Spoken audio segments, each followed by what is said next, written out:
कांग्रेस है तो मुसलमान है, कांग्रेस है तो आपकी इज्जत है। तेलंगाना के सीएम रेवंत रेड्डी शायद ये भूल रहे हैं कि मुसलमान तब भी थे जब कांग्रेस नहीं थी और तब भी होंगे जब कांग्रेस नहीं होगी। कांग्रेस की अपर लीडरशिप खास करके मल्लिकार्जुन खड़गे या राहुल गांधी को इस बात पर क्लैरिफिकेशन देना चाहिए कि क्या हकीकत में वो मानते हैं कि कांग्रेस पर मुसलमान पूरी तरीके से डिपेंडेंट है। अगर वो ऐसा ही मानते हैं तो उन्हें राहुल गांधी को ये बयान देना चाहिए कि बीजेपी जैसा बोलती है कि बीजेपी को मुसलमानों के वोट की जरूरत नहीं है। राहुल गांधी को भी ये बोलना चाहिए कि कांग्रेस को मुसलमानों के वोटों की जरूरत नहीं है। अगर कांग्रेस के लीडर्स ये मानते हैं कि मुसलमान पूरी तरीके से कांग्रेस पर डिपेंड है तो वो ऐसी पार्लियामेंट्री कॉन्स्टिट्यूएंसीज में आकर इलेक्शन क्यों लड़ते हैं जहां मुसलमानों की तादाद ज्यादा होती है। चाहे वो राहुल गांधी हो, प्रियंका गांधी वाड्रा हो या खड़गे साहब हो या जितने भी कांग्रेस के लीडर्स हैं, जो बोल्ड लीडर्स हैं, वो ऐसी कॉन्स्टिट्यूएंसीज में ही इलेक्शन कंटेस्ट करते हैं जहां मुसलमानों की तादाद ज्यादा होती है।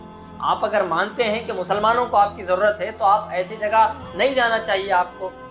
और जो भी ये कांग्रेस के लीडर्स बोल रहे हैं या समझ रहे हैं कि मुसलमान पूरी तरीके से कांग्रेस पर डिपेंडेंट हैं, इसमें उनकी कोई गलती नहीं है, क्योंकि गलती हमारी अपने लोगों की है, हमारी अपनी है। क्योंकि हमारी ही कौम में कुछ गद्दार किस्म के गुलामी का माइंडसेट रखने वाले लोग होते हैं जो अपने मफाद के लिए, अपने घर के फायदे के लिए इनको अगर कोई मिनिस्टर बनाने की गारंटी देता है या इनको किसी एक समिति का, किसी एक लोकल लेवल पर लीडर बनाने की कांग्रेस गवर्नमेंट अगर गारंटी देती है, कांग्रेस पार्टी गारंटी देती है, तो ये लोग ऐसे लोगों की गुलामगिरी करते हुए कौम के वोट बैंक को उनके हाथ में थमा देते हैं।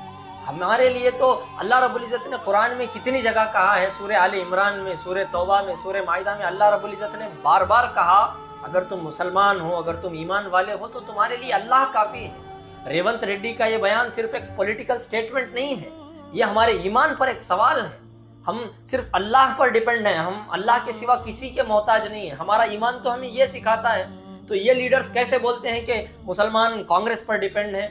आज हमें अपने आप में एक एहतसाब करने की ज़रूरत है, रिव्यू करने की ज़रूरत है और कहीं ना कहीं पूरी कौम को इस मामले में मिलकर सोचना चाहिए। आप किसी भी पॉलिटिकल पार्टी से हो, किसी भी तंजीम या किसी भी जमात से हो, आपको सियासी बेदारी लाने की ज़रूरत है और हम सबको मिलकर एक अल्टरनेटिव पॉलिटिकल प्लेटफॉर्म को सपोर्ट करके उसे आगे बढ़ाने की बहुत सख्त ज़रूरत है।